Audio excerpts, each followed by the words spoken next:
She drew on the street to help her father, until a millionaire passed by and saw something amazing. Emma Johnson held the pink chalk with trembling hands, trying to control the nervousness that overtook her every time someone walked by on the sidewalk. The small cardboard box beside her had only a few coins, and her father's medicine cost far more than she had managed to collect in 3 days of drawing butterflies on the concrete. Then, her eyes met the expensive dress shoes that stopped right in front of her drawing. When she looked up, she saw a man in a dark suit watching her with a strange expression, as if he had seen something impossible. "Where did you learn to draw like that?" asked Michael Williams, owner of the largest construction company in Charlotte, pointing to the symbol the girl had created at the center of her butterflies. Emma shrugged, not understanding the importance of that simple drawing. "I found it in an old planner my neighbor threw away. I thought it was pretty and copied it." Michael felt his heart race. This wasn't just any drawing. It was the logo of the construction company his mother, Mrs. Catherine, had founded 40 years ago, before he took over the business. A symbol that had been retired over 2 decades earlier. "Do you still have that planner?" he pressed, trying to keep his voice calm. The girl nodded, eyeing the well-dressed man suspiciously as he showed such interest in her drawings. Across the street, leaning against the wall of an old building, her father George watched the conversation with concern. At 52, the man in a blue cap and simple clothes looked older than he was, a result of the difficult months he'd faced after losing his job. "May I see it?" Michael asked, crouching to the child's height. Emma hesitated, but something in his voice made her trust him. She stood up, wiped her hands on her pink shirt, and motioned for him to follow her to the small shack where she lived with her father, just 2 blocks away. They walked in silence, with Michael taking in every detail of the neighborhood he had only ever passed through. The modest homes, some unfinished, stood in stark contrast to the world he knew. George followed at a safe distance, unsure whether to intervene. Inside the 2-room home, Emma pulled up a plastic chair and climbed onto it to reach a makeshift cabinet made of wooden crates. From there, she retrieved a brown leather planner, worn by time, but still in good condition. "Here," she said, handing it to Michael with the simplicity of someone unaware they were holding an important piece of history. Michael opened the planner with trembling hands. On the very first page, he recognized the careful handwriting of Mrs. Barbara, the secretary who had worked with his mother for over 20 years. As he flipped through the pages, his suspicions were confirmed. This planner contained notes, blueprints, projects, and dreams his mother had shared only with her most trusted confidant. "My God," he murmured, stopping at a page that showed a detailed sketch of a community center. She really was going to do this. Emma tilted her head, curious. "What is that, mister?" "A dream," Michael answered, still absorbed in the pages. "A dream someone very special had, one I never knew existed." Just then, George stepped inside, visibly tense. "Em, who is this man?" he asked, placing himself protectively between his daughter and the stranger. "Dad, he wanted to see the old planner I found. He said the drawings are special." Michael looked up from the planner and extended his hand to George. "Michael Williams, I'm a businessman here in town." George shook his hand hesitantly, immediately recognizing the name. Anyone in Charlotte knew Williams Construction, responsible for the largest developments in the area. "George Johnson," he introduced himself. "Sorry for the simple house, Mr. Williams. We weren't expecting visitors." "The house doesn't matter," Michael said sincerely. "What matters is that your daughter has something that belonged to someone very dear to me." Dear listener, if you're enjoying the story, don't forget to like and especially subscribe to the channel. It helps us a lot as we're just starting out. Now continuing. Michael explained that the planner had belonged to his mother's secretary, who had passed away 5 years ago. Mrs. Barbara had worked at the construction company until her retirement 15 years ago, taking with her memories and projects Michael knew nothing about. "Your daughter has a special talent," he remarked, looking at the drawings Emma had copied. "She reproduced every detail perfectly." George smiled with pride, but there was sadness in his eyes. "Em has always been good at drawing. At school, her teachers said she had a gift, but now—" He stopped, realizing he'd said too much. "Now what?" Michael pressed gently. "Nothing, sir. Just life's troubles." Emma glanced at her father and then at Michael. sensing something the adults weren't saying.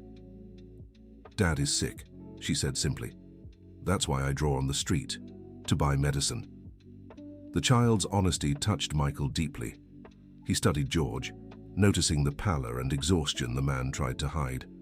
"What kind of health problem?" he asked. George sighed, clearly uncomfortable. "Heart trouble. The doctor said he needs expensive medication, but I've been out of work for 6 months. What field did you work in?" "Construction. I was a foreman on a site, but things got complicated and they let me go." Michael felt a familiar unease hearing those words. Over the past few years, he'd had to let many employees go due to pressure from his brother, David Williams, the company's vice president. David always justified the cuts as financial necessities, but Michael was starting to suspect there was more behind those decisions. "Which construction company did you work for?" George hesitated before answering. "Williams Construction Group." The silence that followed was heavy. Michael felt as if he'd been punched in the gut. This man had worked for his own company and he hadn't even known he existed. "Why were you let go?" he asked, trying to keep his voice neutral. "They said it was staff reduction, nothing personal, just business." George repeated the words he'd heard from his supervisor, but Michael sensed there was more to it. Emma, noticing the tension, tugged at Michael's sleeve. "Do you want to see other drawings I copied from the planner?" Michael nodded, grateful for the distraction. The girl ran to a corner of the house and returned with a makeshift cardboard folder filled with sheets of paper, where she'd reproduced other pages from the planner. Each drawing was a revelation. Michael saw blueprints for a children's education center, renovation plans for affordable housing, sketches for a community library. All the dreams his mother had nurtured in her final years, but had never shared with him. "Why didn't she tell me about this?" he murmured to himself. "Who?" Emma asked. "My mother. She planned to do all these good things for people like you, but she never said a word to me." George studied Michael carefully. There was something in the businessman's voice that revealed deep pain, a sense of having lost something important without even knowing it existed. "Maybe she was waiting for the right moment," George suggested. "Mothers do that sometimes. They wait until we're ready to understand certain things." Michael looked at this simple man who had worked for his company and wondered how many other important stories he'd been unaware of. How many people like George had passed through his life without him even noticing? "Can I keep this planner for a few days?" he asked. "I promise to return it. I need to better understand what my mother was planning." Emma looked at her father, who nodded in agreement. "You can keep it," she said, "but only if you promise to come back and tell us what you find out." Michael smiled, impressed by the girl's courage. "I promise." "And Emma, stop drawing in the streets for now. I'll find a way to help with your father's medicine." "We don't want charity," George said quickly. "If you want to help, let it be with honest work." "Of course," Michael agreed, respecting the man's dignity. "Let me see what I can do." After leaving the Johnson house, Michael drove straight to the construction company's office. It was Saturday afternoon, and the building was empty except for the security guards. He went up to his office on the 10th floor and called his personal assistant. "Jennifer, I need you to get me all the records of terminations from the last 2 years. I want names, dates, reasons, and who authorized them." "Right now, Mr. Williams, it's the weekend."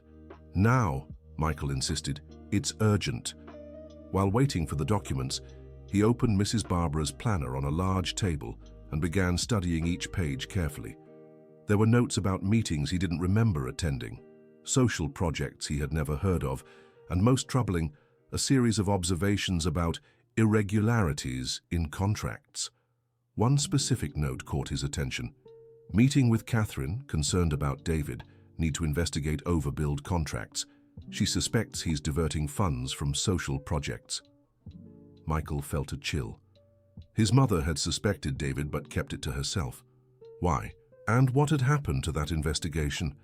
Jennifer arrived 2 hours later with 3 thick folders of documents.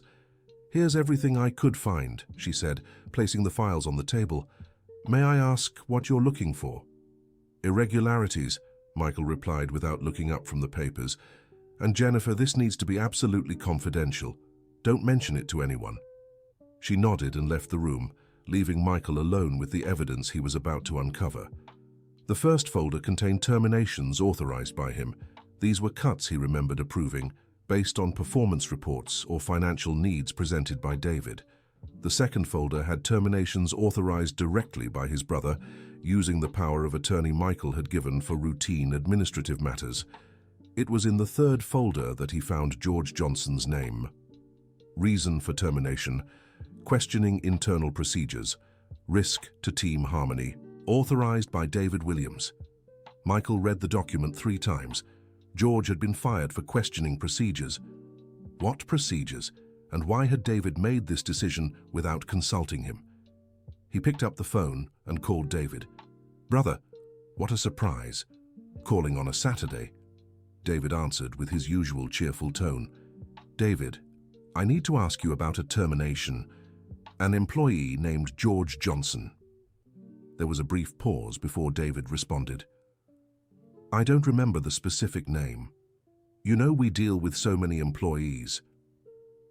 He was fired 6 months ago. You personally authorized it." "Oh, right. Now I remember. A troublemaker. Always questioning supervisors, causing conflict. We had to let him go before he influenced others." "What kind of questions was he asking?" "Nothing major, brother. You know how it is. Long-time employees sometimes think they know better than the bosses. Why the interest?" Michael hesitated before answering. "Just curious. Came across his name in some old documents." "Relax, Michael. You gave me autonomy over these administrative matters precisely so you wouldn't have to worry about details. Trust me." "Of course," Michael said, but something in David's voice made him uneasy. "We'll talk Monday." After hanging up, Michael kept staring at Mrs. Barbara's planner. If his mother suspected David, and if George had been fired for questioning procedures, maybe there was a connection between the two. He decided he needed to know more about exactly what George had questioned. On Sunday, Michael returned to the Johnson house. This time, he brought a temporary work proposal for George and also the medicine Emma had been trying to buy with her drawings. "Mr. Williams," Emma ran to the gate when she saw him arriving. "Did you find out anything about the projects in the planner?"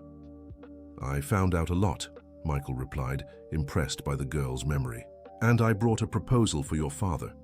George came out of the house drying his hands on a towel, visibly surprised by the second visit. "Mr. Williams, we weren't expecting—" "George, I need your help," Michael said directly. "I want you to come back to work at the construction company, but in a special role. I need someone I can trust to investigate some internal issues." "Issues? The kind of issues you were questioning before you were fired?" George stopped drying his hands and looked Michael in the eye. "Do you know why I was really fired?" "I know it was for questioning procedures. I want to know what those procedures were."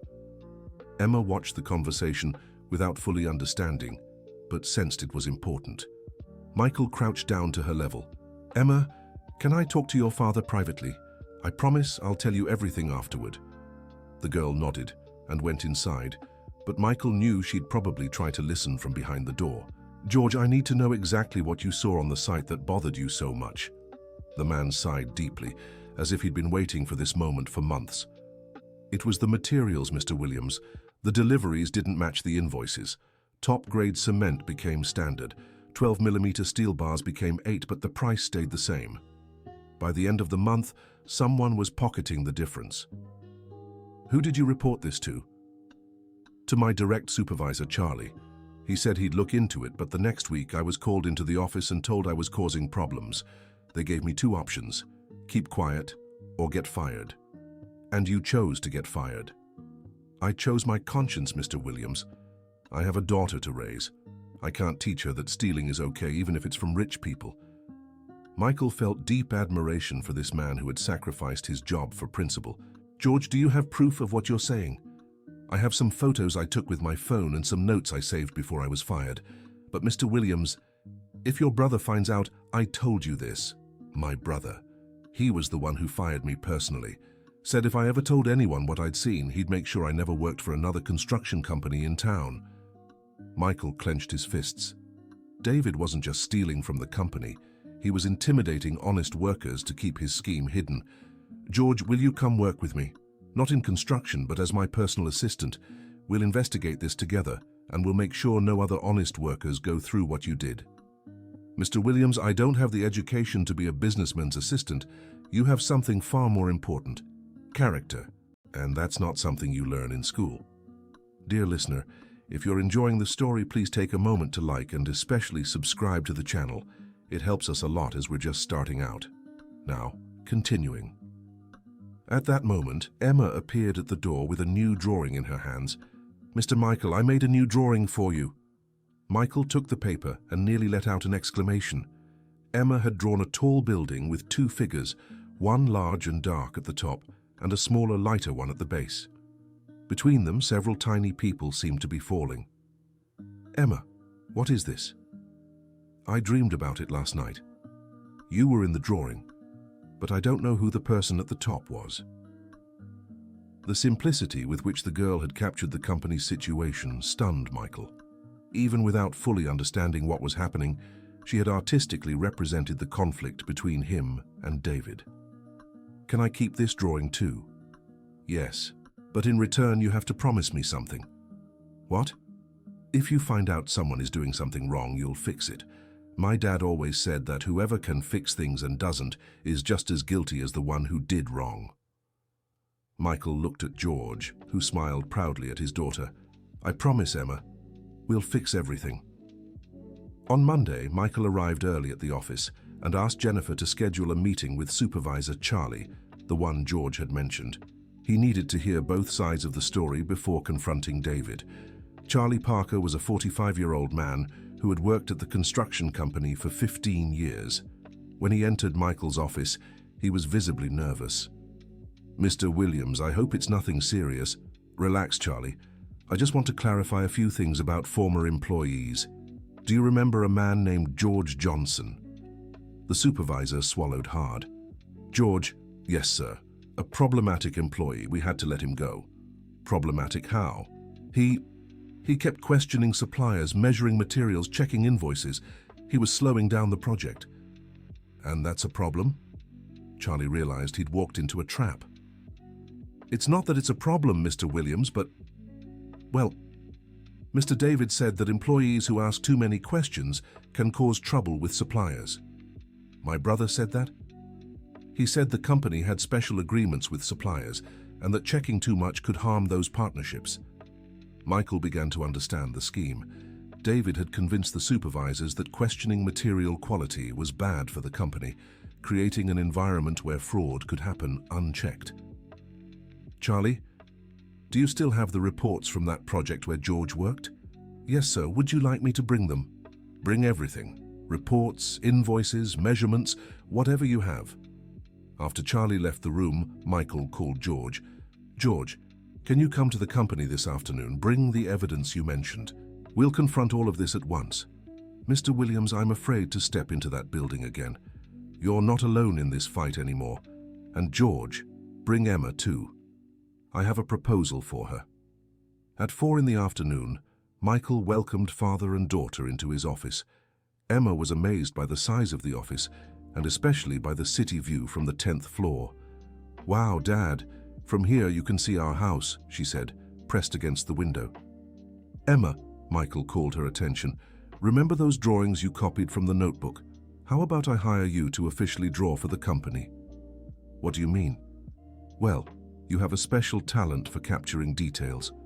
I need you to draw some important things that will help fix the company's problems." George looked at Michael with gratitude, realizing the businessman was finding a dignified way to help his family. "What do I need to draw?" Emma asked excitedly. "First, I want you to copy all the drawings from the planner onto a large poster board very carefully. Then I'll show you some documents, and I want you to draw what you understand from them." Michael spread out on the table the reports Charlie had brought, along with the photos George had kept. The difference between what was documented and what had actually been delivered was glaring. "Dad, this is just like those math problems at school," Emma commented, comparing the numbers. "The results don't add up." Michael smiled. The girl had figured out in minutes what some employees had taken months to notice. Exactly, Emma. Someone's doing the math wrong on purpose. Can you draw this in a way anyone could understand? Emma grabbed pencils and paper and started sketching. In just a few minutes, she had created a simple diagram showing what should have been delivered versus what actually arrived, using symbols and colors to make the fraud visible even to a child. "My God," George murmured. "Em, you have a special gift for this. It's just math with drawing, Dad, easy." Michael realized he had not only found a way to expose David's fraud, but also a way to help Emma develop a unique talent. "George, would you be my integrity consultant? We'll investigate all the projects from the last 2 years and identify where similar issues exist." "I accept, Mr. Williams. But what about your brother? Leave David to me." At that moment, the door opened and David walked in without knocking. "Michael, I need to talk to you about—" He stopped when he saw George and Emma. "What's this? Don't tell me you're thinking of hiring these people." "David, they're our new employees," Michael said calmly. "George will be my integrity consultant, and Emma, our official document illustrator." David forced a smile, but Michael saw the discomfort in his eyes. "Michael, can we talk in private?" "Of course. George, take Emma to see the rest of the building. Jennifer will show you the room I prepared for you." After they left, David closed the door and turned to Michael with an irritated expression. "What the hell are you doing? That man is a troublemaker we had to fire, and now you're hiring him as a consultant." "David, I need to know why you really fired George Johnson. I already told you. He was too questioning, caused problems. He found out you've been overcharging for materials and pocketing the difference." The silence that followed was heavy. David tried to keep his expression neutral, but Michael had known his brother for 40 years and could tell when he was lying. "Michael, I don't know where you got this absurd idea." "I have proof, David. Photos, documents, reports. And now I have an integrity consultant who will investigate every project you supervised in the last 2 years. David changed tactics, feigning hurt. "Brother, we're family. We're partners. How can you believe some troublemaker's accusation over your own brother? Because that troublemaker has more integrity than most businessmen I know, and because our mother already suspected you before she passed." "What are you talking about?" Michael showed Mrs. Barbara's planner open to the page where her suspicions about David were noted. "Mom knew, David. She was investigating you when she got sick." David looked at the planner, and Michael saw fear take over his face. "Michael, I can explain all this." "Then explain." I wasn't stealing for myself. It was to protect the company. We had some cash flow issues, and I had to make temporary adjustments to keep things running." "Temporary adjustments that lasted 2 years? I was going to pay it all back, brother. I swear I was." Michael shook his head, disappointed. "David, you didn't just steal from the company. You intimidated honest employees, corrupted supervisors, and tarnished the reputation our mother spent 40 years building. What are you going to do?" "I'll give you 2 choices, the same ones you gave George. You resign and return everything you stole, or I hand over the evidence to the auditors and you face legal consequences." David tried to argue, but Michael had made up his mind. "You have until Friday to decide. And David, if you try to intimidate George or Emma, I'll take that as a confession of guilt." After David left the room visibly shaken, Michael called George and Emma back. "How did it go?" George asked. "Hard, but necessary," Michael replied. "George, you were right about everything. And Emma, your drawings will help a lot of people understand what happened here." Emma smiled, proud to be able to help with her drawings. "Mr. Michael, can I ask you something?" "Of course." "Did you fight with your brother because of us?" Michael crouched down to her level. "I didn't fight because of you, Emma. I fought because it was the right thing to do. Your father taught me that those who can fix things but don't are just as guilty as those who do wrong." "My dad really said that," she said, smiling. "Your father is a wise man, and you are a very special girl.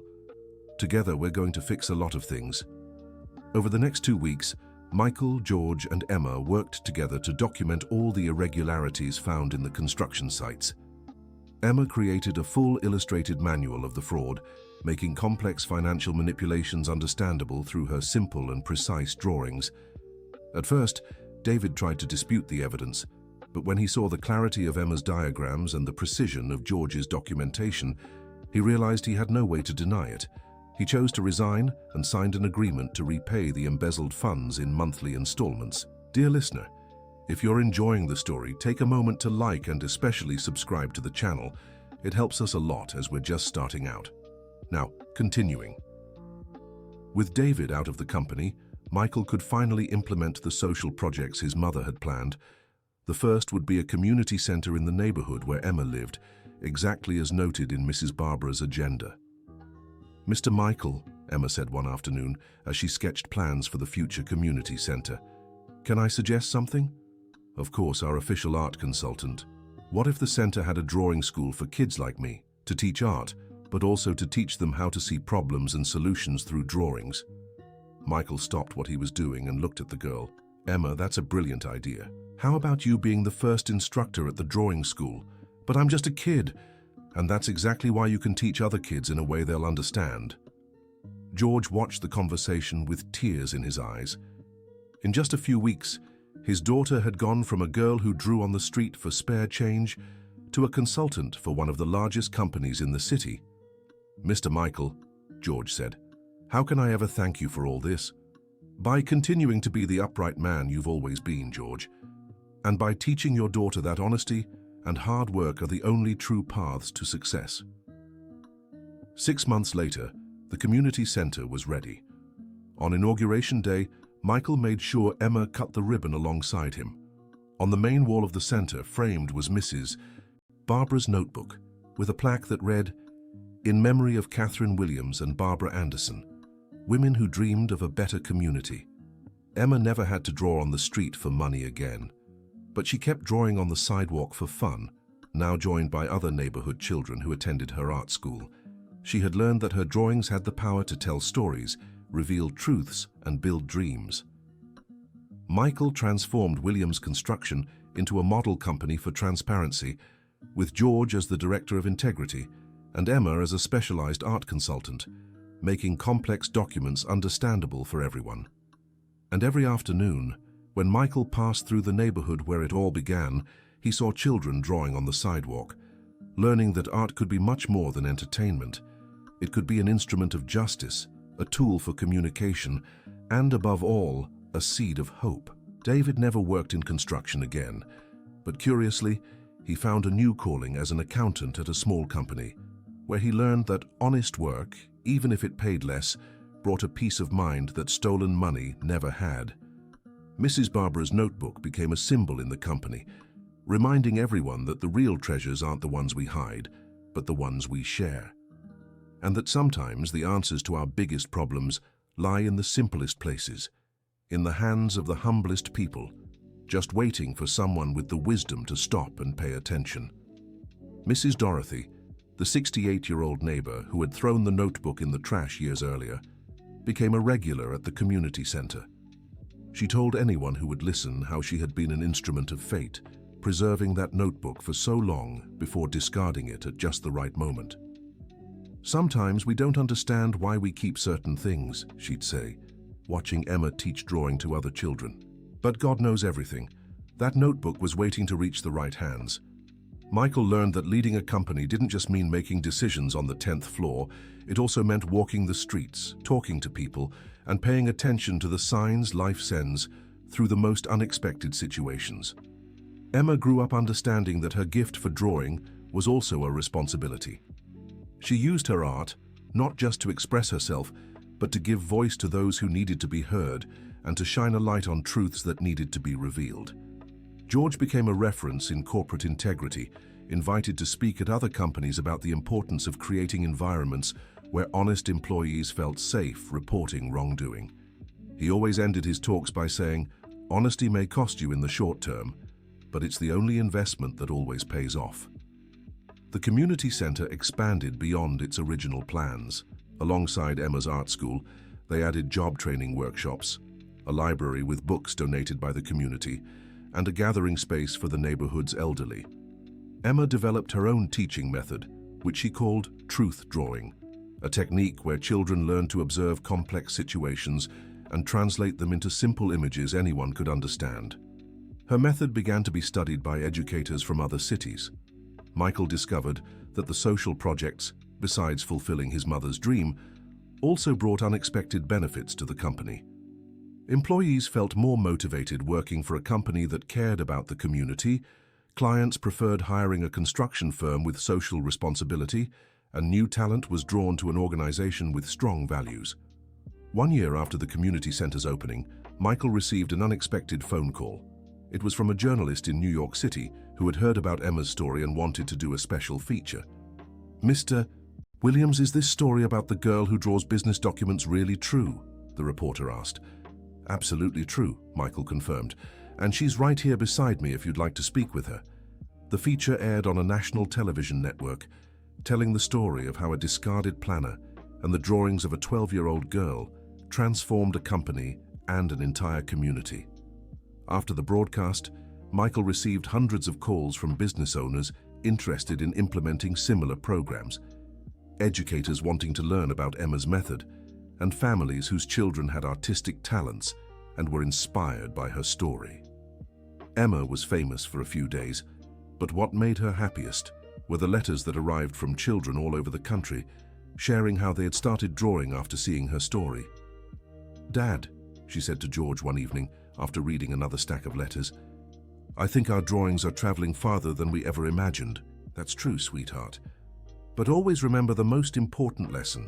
The most beautiful drawing is the one that comes from the heart and helps someone." Michael established a permanent fund to sustain the community center and expand similar projects to other neighborhoods. He appointed George as the program's general director, recognizing that this humble man had the vision and sensitivity needed to make a difference where it truly mattered. The project's success caught the attention of other local business owners, who began forming a network of social responsibility. Michael became a reference, but he always made sure to credit George and Emma for the original inspiration.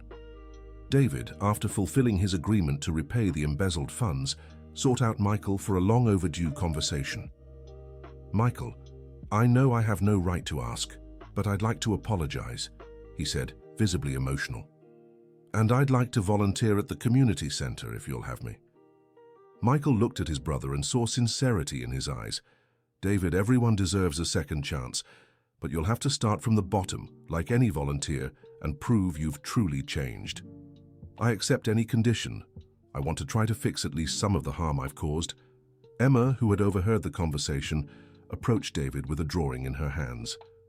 "Uncle David, I made this for you," she said, handing him a sheet where she had drawn a tree with broken branches that were growing back. David looked at the drawing and couldn't hold back his tears. "Thank you, Emma. I'll keep it forever. It's to remind you that even broken trees can grow again if someone takes good care of them." 2 years after their first meeting on the sidewalk, Michael organized a special celebration at the community center. It was Emma's 14th birthday, but also a commemoration of the fruits that chance encounter had borne. The center now served over 300 families in the area. Emma's art school had graduated its first class of young instructors. George had created an integrity program being adopted by companies across the state. During the celebration, Michael stepped onto a small makeshift stage to give a speech. "2 years ago, I was a businessman who thought I knew everything about success," he began, "until a 12-year-old girl taught me that the best successes are those where everyone wins, where honesty is worth more than profit, and where a simple drawing can mean more than any contract." The audience applauded, but Michael continued, "Emma taught me that leadership isn't about commanding from above, but walking alongside people on the same ground. George showed me that courage isn't about being fearless, but about doing what's right even when you're afraid. And together, they helped me understand the true meaning of the dreams my mother left in that planner." Emma approached the stage, and Michael invited her up. "Mr. Williams," she said into the microphone with her usual ease, "you taught me the most important lesson, that our talents aren't just our own. They're gifts we receive to share with others." The celebration lasted well into the night, with performances by children from the art school, displays of projects developed at the center, and countless stories about how the community had transformed. Mrs. Dorothy, now 70 and president of the center's senior council, closed the evening with a reflection that stayed in everyone's hearts. "My children, today I realized nothing in life happens by chance. That planner sat in my home for 5 years, waiting for the right moment." Emma was born with the gift of drawing, waiting for the chance to use it for good.